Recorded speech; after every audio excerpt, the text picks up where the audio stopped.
Hi అండి, welcome to సూత్రతార. Last పార్ట్లో మనం రిక్వైర్మెంట్స్ కొన్నాం కదా, అవేంటో ఇవాళ ఒకసారి చూసేద్దాం. Plank plastic bangles, thread cutter, glue pen, kundans, ఐ kundans 3x6 mm, round kundans 3 mm and gum. Threads వచ్చేసరికి మనం 30 స్టాండ్స్ చేసుకుంటే చాలు.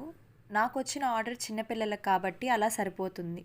గమ్ అనేది మనం థ్రెడ్స్ని ఈక్వల్గా పెట్టుకొని అప్లై చేసుకోవాలి. గమ్ డ్రై అయిన తర్వాతనే వ్రాపింగ్ అనేది స్టార్ట్ చేయాలి. వ్రాప్ చేస్తున్నప్పుడు థ్రెడ్ ఓవర్లాప్ అవ్వకుండా చూసుకోవాలి. అప్పుడే ఫినిషింగ్ నీట్గా వస్తుంది.